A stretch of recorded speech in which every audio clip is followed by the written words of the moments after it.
Hello बच्चों, तो शुरू करते हैं आज का क्लास।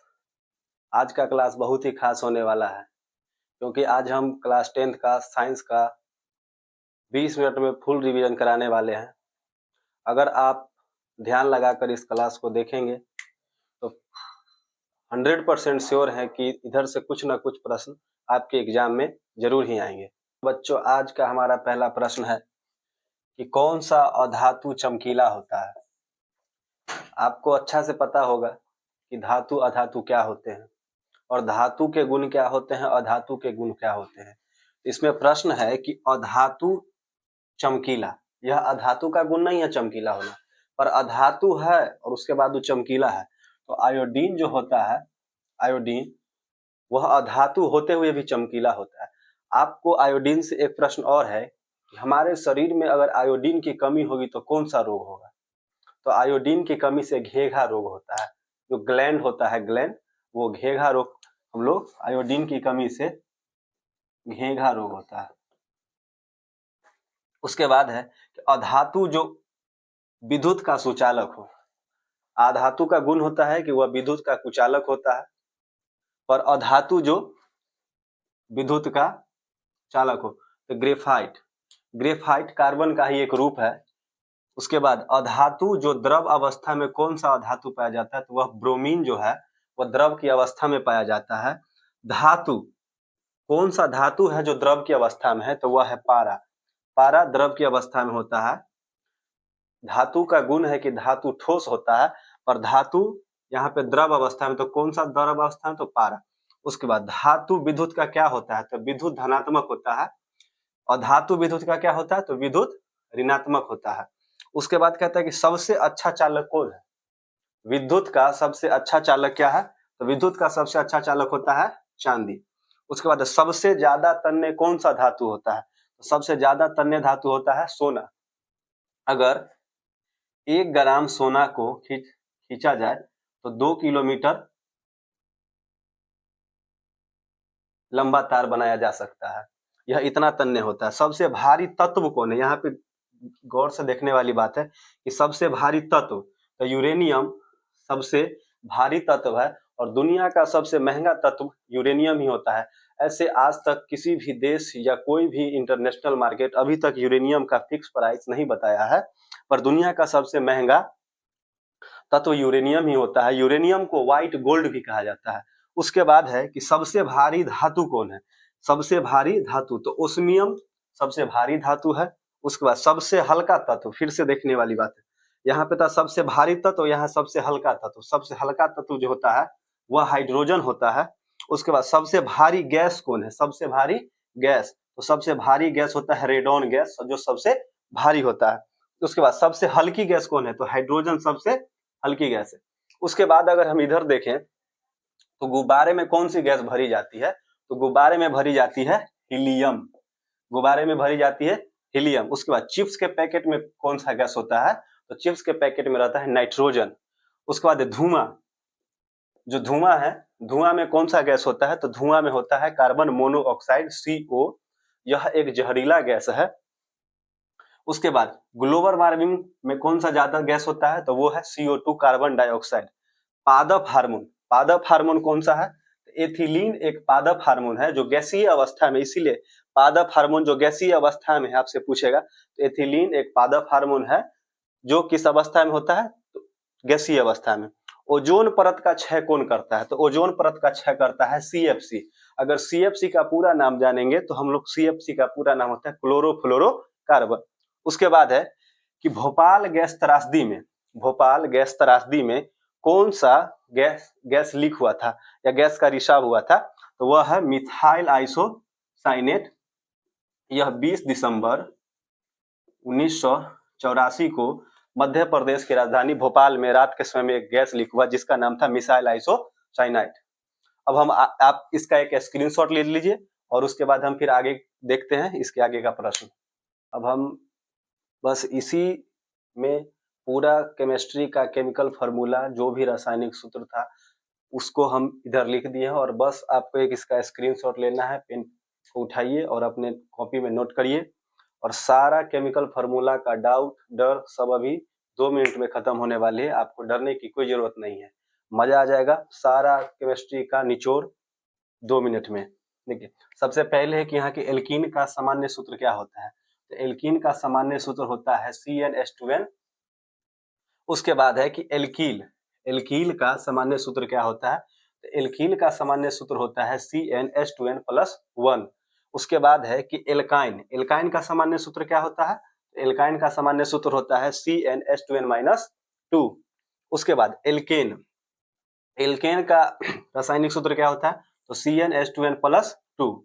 अब आगे हम लोग देखते हैं, यह आपके केमिस्ट्री का दूसरा चैप्टर से ये प्रश्न है ये सभी, और यह आपके एग्जाम में हर वर्ष, प्रत्येक वर्ष कुछ ना कुछ इससे डाला ही जाता है और निश्चित ही इससे प्रश्न आते हैं।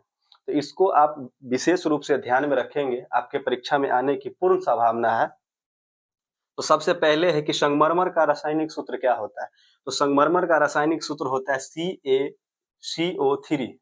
और संगमरमर का रासायनिक सूत्र और खड़िया और चूना पत्थर, खड़िया और चूना पत्थर और संगमरमर, यह तीनों का जो रासायनिक सूत्र होता है वही होता है CaCO3।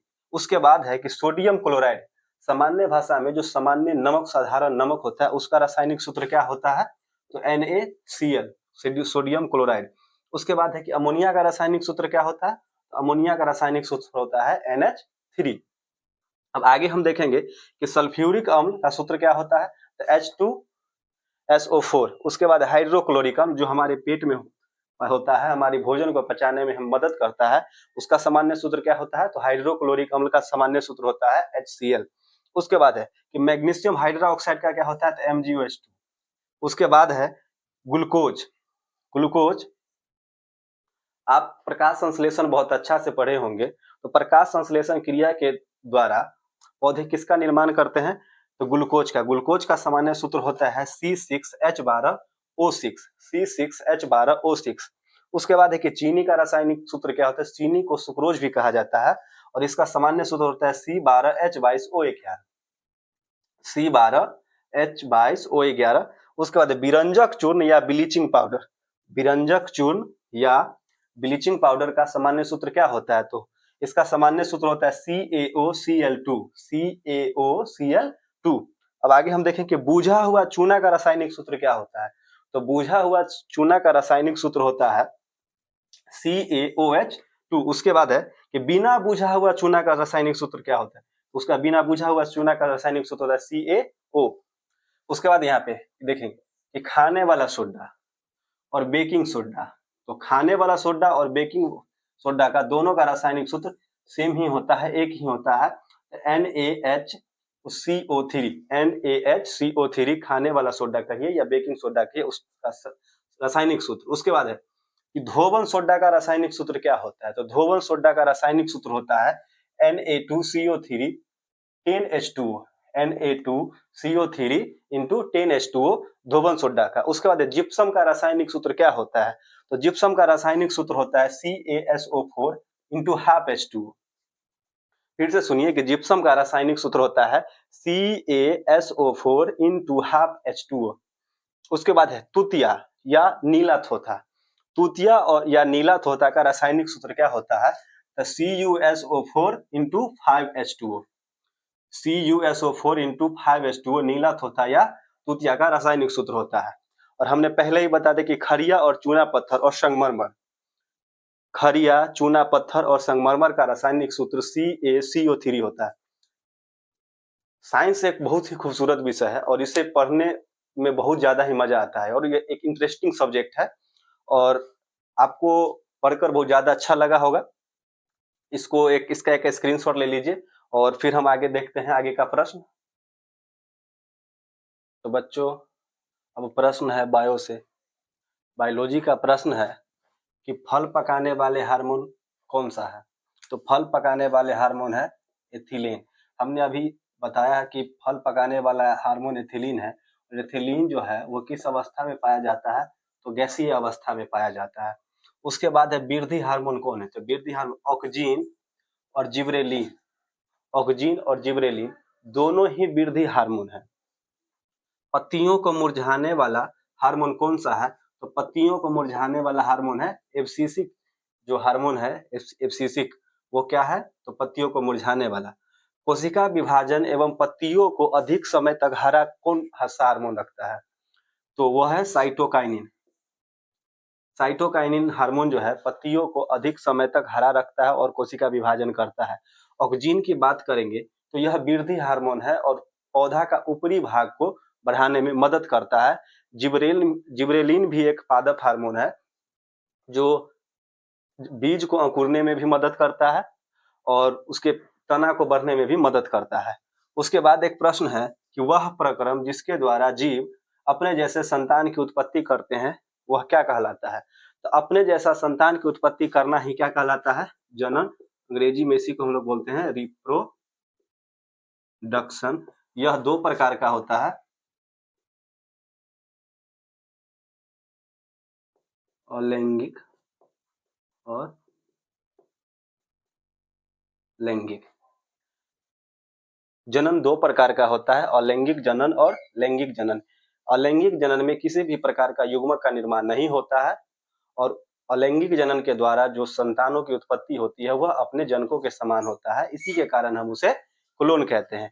पर लैंगिक जनन में ऐसा नहीं होता है। लैंगिक जनन में गैमेट यानी युग्मक बनते हैं, शुक्राणु और अंडाणु। यह नर में बनता है और यह मादा में। और जब दोनों मिलता है, शुक्राणु और अंडाणु मिलता है, ये दोनों के मिलने की क्रिया को शुक्राणु और अंडाणु के मिलने की क्रिया को ही हम लोग निषेचन कहते हैं।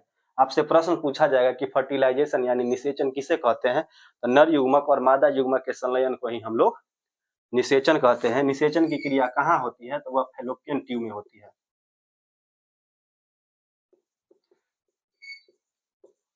फैलोपियन नली में निषेचन की क्रिया होती है। उसके बाद है कि मानव में वृक्क किस तंत्र का भाग है, तो मानव में जो वृक्क है वह एक उत्सर्जन तंत्र का भाग है। उसके बाद है कि वृक्क का क्या कार्य, तो वृक्क रक्त को छानता है। मानव में कितने वृक्क होते हैं, कितने जोड़े, तो एक जोड़े वृक्क होते हैं। और वृक्क की संरचना कैसा होता है, तो सीम का बीज के आकार का, जो सीम होता है सीम के बीज के आकार का वैसा ही वृक्क दिखता है। एक वृक्क में नेफ्रॉन की संख्या कितनी होती है, तो लगभग 10 लाख नेफ्रॉन की संख्या होती है एक वृक्क में।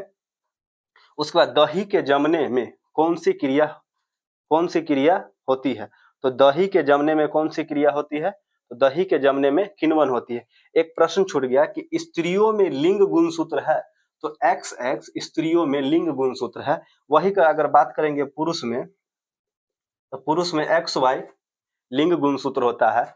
22 जोड़ी एक समान होता है और एक जोड़ी लिंग गुणसूत्र होता है। तो एक समान गुणसूत्र को हम लोग ऑटोसोम कहते हैं और एक जोड़ी ही लिंग गुणसूत्र होता है। ऐसे बात करेंगे तो मानव में गुणसूत्रों की संख्या 46 होता है, जोड़ा में बात करेंगे तो 23 होता है।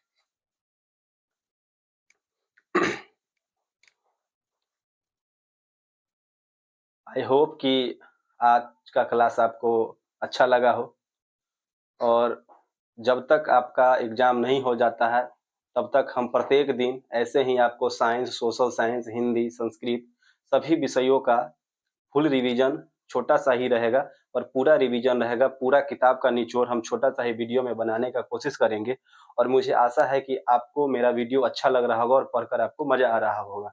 अगर आपको यह वीडियो अच्छा लगे, आपको क्लास करके अच्छा लगे तो अपने दोस्तों के साथ शेयर करें, चैनल को सब्सक्राइब करें और लाइक करें। अगर आप किसी विशेष टॉपिक पर वीडियो चाहते हैं तो हमें कमेंट में बताएं। हम वह टॉपिक का आसान भाषा में एकदम समझाने का कोशिश करेंगे और मुझे आशा है कि आपको समझ में आ ही जाएगा। आप कमेंट करें, कमेंट में हमें बताएं कि आपको किस टॉपिक पे वीडियो चाहिए। और तब तक के लिए धन्यवाद। मिलते हैं अब अगले क्लास में।